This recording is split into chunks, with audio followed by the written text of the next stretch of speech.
नमस्कार, PTC news देख रहे सभी दर्शकों का स्वागत। मैं हूं आपके साथ अतुल वर्मा, लेकर हाजिर हूं प्रदेश की तमाम खबरों का हाल। बुलेटिन की शुरुआत करेंगे, लेकिन सबसे पहले एक नजर हेडलाइंस पर। करनाल के नेवल रोड पर दर्दनाक हादसा, 30 फुट गहरी सूखी नहर में गिरी बाइक, 2 युवकों की मौत, निर्माणाधीन पुल के कारण हुआ हादसा। चरखी दादरी में अवैध कब्जों को लेकर नगर परिषद की टीम की कार्रवाई, अवैध कब्जों पर प्रशासन ने चलाया पीला पंजा।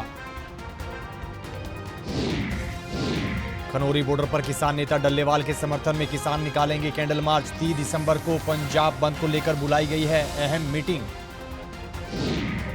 गुरुग्राम के सीआरपीएफ कैंप में रोजगार मेले का आयोजन, केंद्रीय राज्य मंत्री राव इंद्रजीत सिंह ने युवाओं को दिए नियुक्ति पत्र, किसान आंदोलन पर भी बोले। और फरीदाबाद के सूरजकुंड मेला मैदान में 3 दिवसीय गुज्जर महोत्सव का शुभारंभ, राज्य मंत्री राजेश नागर ने किया आगाज, कार्यक्रम आयोजन को लेकर दी बधाई।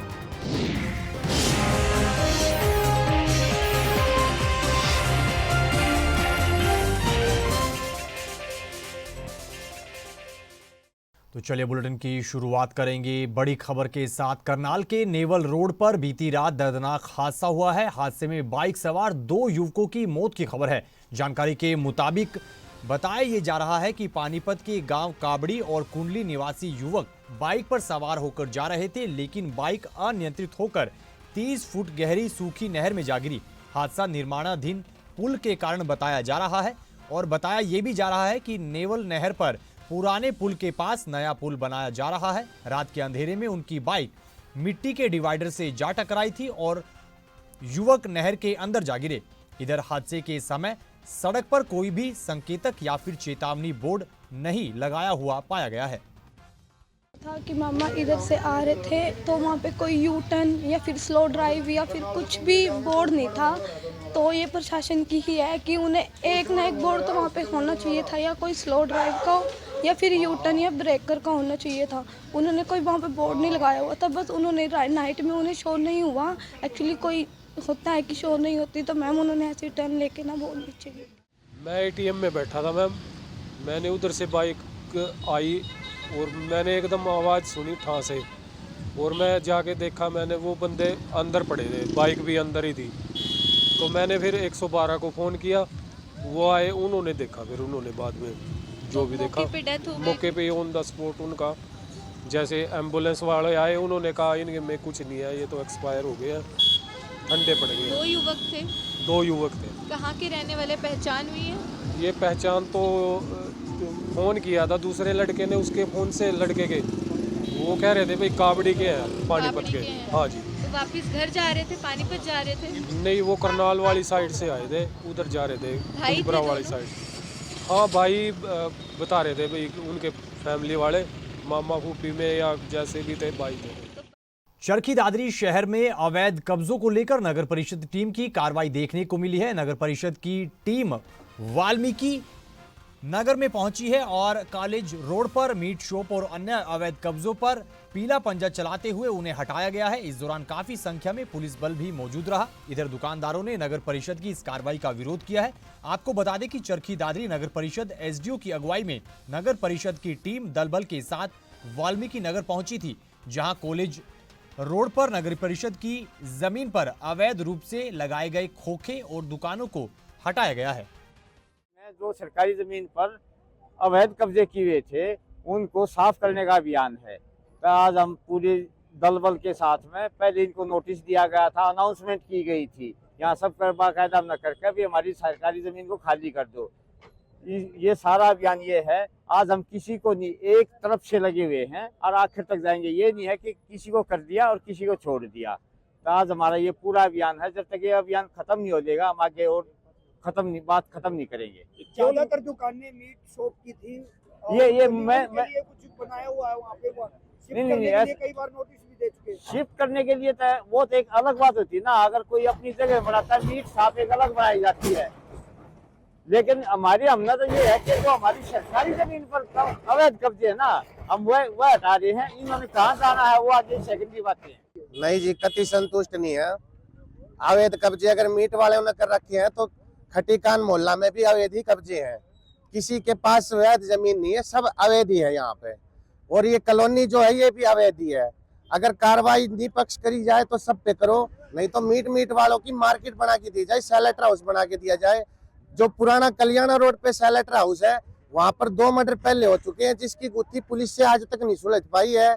अब ये बताओ कि हम जाए तो कहाँ जाए। प्रशासन के पास हमने बख्शी के पास जा चुके, सुनील भाई साहब के पास जा चुके, सभी के पास जा चुके। हमने मिन्नत की कि भाई साहब हमारी मीट मार्केट का सोल्यूशन करो, पहले हमारी मीट मार्केट बना दो, हम जाने को तैयार हैं। हाँ, लेकिन हमारी मीट मार्केट तो नहीं बनाई। हर बार आते हैं हमारा सामान तोड़ जाते हैं। गरीब आदमी हम अपना गुजर बसर कर रहे हैं, जिस वजह से हर बार हमारे को परेशान किया जाता है। और टेट मार्केट है जिसका कुछ सोल्यूशन नहीं होता, वहाँ दुकान अभी भी लग रही है, अभी भी चल रही है। खनौरी बॉर्डर पर किसानों का धरना प्रदर्शन लगातार जारी है। इधर किसान नेता जगजीत सिंह डल्लेवाल का आमरण अनशन भी लगातार जारी है। उनकी सेहत दिन ब दिन बिगड़ती चली जा रही है। वहीं किसान नेता जगजीत सिंह डल्लेवाल के समर्थन में आज किसानों की तरफ से कैंडल मार्च निकाला जाएगा। वहीं 30 दिसंबर को पंजाब बंद का आह्वान भी किया गया है, जिसको लेकर तमाम यूनियंस और संगठनों की अहम मीटिंग भी बुलाई गई है। इसके अलावा इसी महीने में अलग अलग जिला स्तर पर और तहसील स्तर पर सांकेतिक धरना प्रदर्शन भी किया जाएगा। प्रधान लखविंदर सिंह औलख जी हैं, उनका एक जत्था आज इस सिरसा से पैदल चला है खनौरी बॉर्डर के लिए। आज वहां से बड़ी संख्या में किसान चले हैं और ये उनकी भावना जुड़ी हुई है कि पूरे जिले के किसान यहाँ पे पैदल आ रहे हैं। गुरुग्राम के सीआरपीएफ कैंप में रोजगार मेले का आयोजन किया गया। कार्यक्रम में केंद्रीय राज्य मंत्री राव इंद्रजीत सिंह पहुंचे, जहां पर उन्होंने 450 के करीब युवाओं को नियुक्ति पत्र बांटे। इस दौरान मुख्यमंत्री और प्रधानमंत्री नरेंद्र मोदी वीडियो कॉन्फ्रेंसिंग के जरिए जुड़े और उन्होंने तमाम युवाओं को बधाई दी। इस दौरान केंद्रीय राज्य मंत्री राव इंद्रजीत सिंह ने किसान आंदोलन को लेकर भी अपनी प्रतिक्रिया दी है। भारत सरकार की तरफ से प्रयास किए जा रहे हैं कि 500 कंपनीज जो कि बड़ी कंपनीज हैं, उसके अंदर अगले 5 साल के अंदर 1 करोड़ के करीब बच्चों को मतलब एज ट्रेनीज लिया जाएगा और उनको 5,000 मासिक तनख्वाह मिली।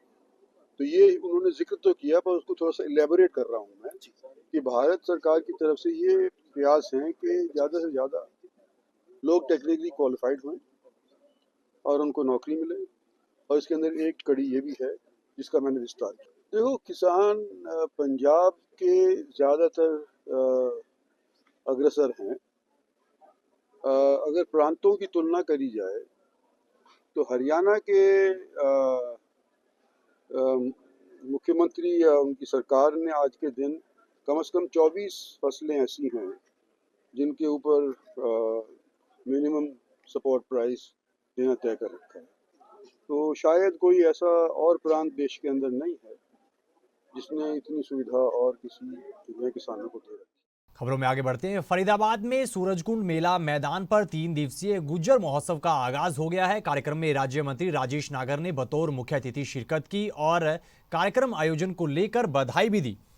इस मौके पर उन्होंने कहा कि इस महोत्सव में गुर्जर संस्कृति को बखूबी तौर पर दर्शाया गया है ताकि आने वाली पीढ़ियां उनके इतिहास के बारे में जान सके। वहीं इस महोत्सव में आए लोगों को सामाजिक और सांस्कृतिक विरासत की झलक देखने को मिली। कार्यक्रम में लोगों को कश्मीर से लेकर कर्नाटक तक के लोकगीत, लोक नृत्य, परिधान और आभूषण से भी परिचित करवाया गया।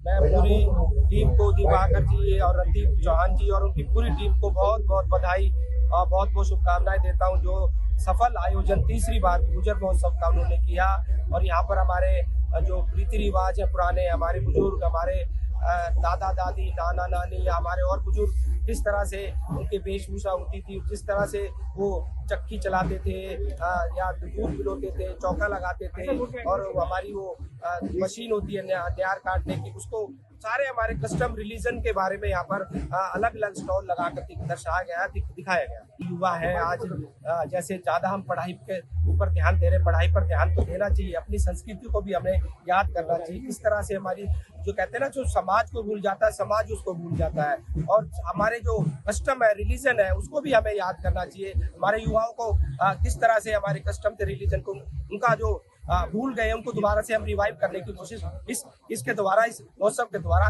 कराना चाहेंगे। खबरों में आगे बढ़ेंगे, अगली खबर का जिक्र करेंगे। प्रदेश के कैबिनेट मंत्री अनिल विज एक बार फिर से एक्शन मोड में नजर आए हैं। अंबाला कैंट में लगाए गए जनता दरबार में कैबिनेट मंत्री अनिल विज थाना एसएचओ पर गर्म होते हुए नजर आए। जानकारी के मुताबिक एक महिला शिकायत लेकर अनिल विज के जनता दरबार में पहुंची थी। वहीं इस एक मामले में एफआईआर दर्ज ना करने को लेकर मंत्री अनिल विज आग बबूला होते हुए नजर आए और उन्होंने मौके पर थाना एसएचओ को जमकर खरी खरी सुनाई। सर मैंने बाहर निकाल दिया सर, हमारे साथ जो थे उनको भी सर बाहर निकाल मोबाइल दिया। फोन पर आप लगाते हो धक्के में देता हूँ सर आपने लड़ाई तो मैंने दूसरी पार्टी में बुला रखी थी। इन्वेस्टिगेशन सर जो है 15 दिन 20 दिन हो गए सर। 20 दिन हो गए 20 दिन हो गया, पुलिस की कोई फॉलो नहीं है। मैंने दोनों पार्टियों को 3 बार इकट्ठा कर दूसरा सर अगर ये प्रॉपर्टी उन्होंने सेल आउट करी है तो कोई फुल एंड फाइनल की रसीद, सर कोई रसीद खरीदार के पास कोई फुल एंड फाइनल की रसीद नहीं है। मैं तेरे को कहा था एफआईआर दर्ज करी सर तूने करी नहीं करी? सर एग्रीमेंट के अनुसार एफआईआर दर्ज करी नहीं करी?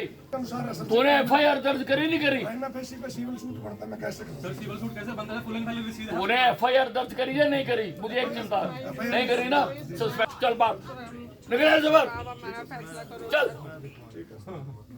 सर, हमारा फैसला करो सर। हर चीज में अपनी करता है। तेरे को जब मैंने कहा तो एफआईआर दर्ज कर, तू कौन होता भाई एफआईआर से रोकने वाला? You are not. पहले एफआईआर दर्ज करो और फिर देखो।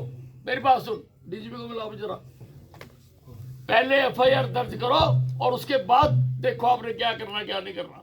वहीं बीते दिन करनाल के इंद्री पहुंचे मुख्यमंत्री नायब सिंह सैनी ने करीब 11 करोड़ रुपए के कई प्रोजेक्ट्स का शिलान्यास और उद्घाटन किया और इंद्री के विकास के लिए कई राशि देने की उन्होंने घोषणा की। इस दौरान उन्होंने कहा कि 3 गुना रफ्तार से इंद्री इलाके का विकास किया जाएगा। वहीं मुख्यमंत्री नायब सिंह सैनी ने तीसरी बार भाजपा सरकार बनाने पर इंद्री के लोगों का आभार जताया। साथ ही प्रधानमंत्री नरेंद्र मोदी के नेतृत्व का जिक्र भी किया। जब मैं यहाँ पर आया था, एक दिन पहले चुनाव आचार संहिता लग गई थी, हम वो घोषणा नहीं कर पाए थे, परंतु आप लोगों के बीच में हमने ये कहा था कि हम इंद्री के विकास में कोई कमी नहीं रहने देंगे और इंद्री को विकास की गति में तीव्र गति से आगे बढ़ाने का काम ये हमारी सरकार करेगी।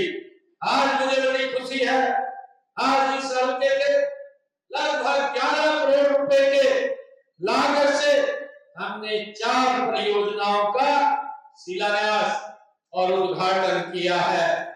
इनमें मुगल माजरा में 33 केवी सब स्टेशन, इंद्री में स्विमिंग पूल और बीबीपुर जुटान व जनियालपुर में उप समस्या केंद्रों का शिलान्यास आज हुआ है।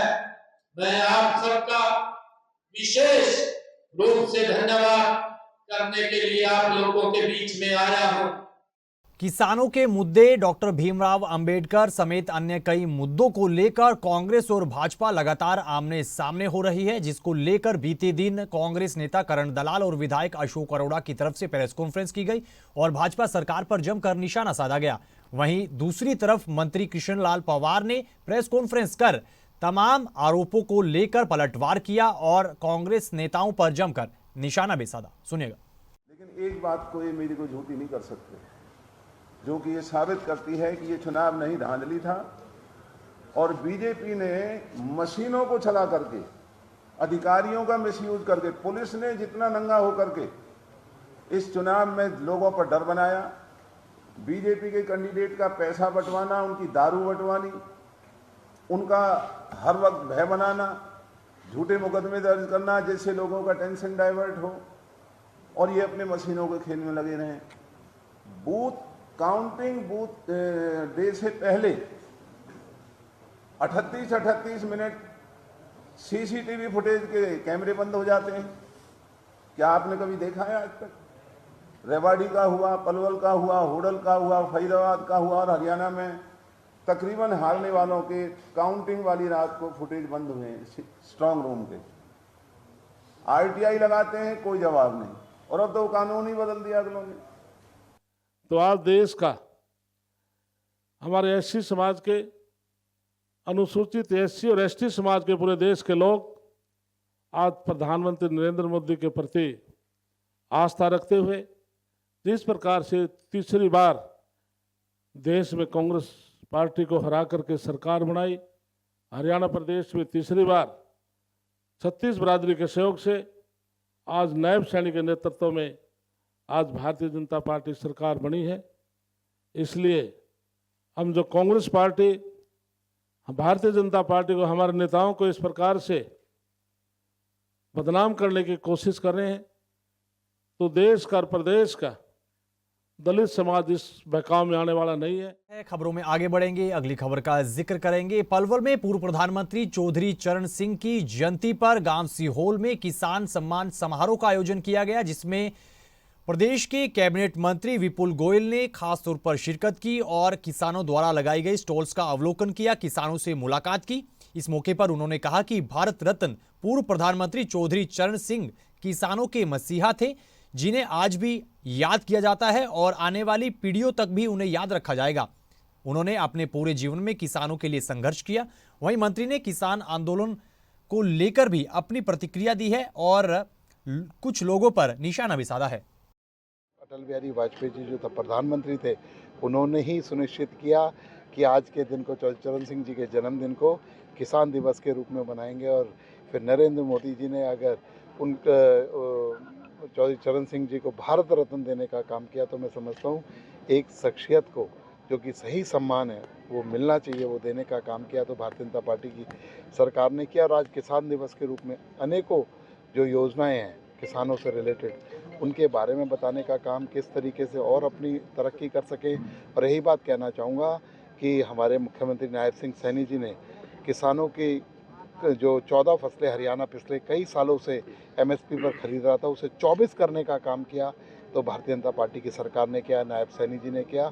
और किसानों को चाहे 10 साल के अंदर मुआवजा राशि हो, चाहे किसानों को और सहायता देने का काम है, अगर किया तो भारतीय जनता पार्टी की सरकार ने किया। स्वामीनाथन की रिपोर्ट को लागू कर किसानों के आय को 1.5 गुना से ज़्यादा कराने का काम किया, तो भारतीय जनता तो इस खबर के साथ फिलहाल इस बुलेटिन में इतना ही, लेकिन PTC न्यूज पर खबरों का सिलसिला बदस्तूर जारी है। आप बने रहिए PTC न्यूज के साथ। फिलहाल के लिए दीजिए इजाजत। नमस्कार।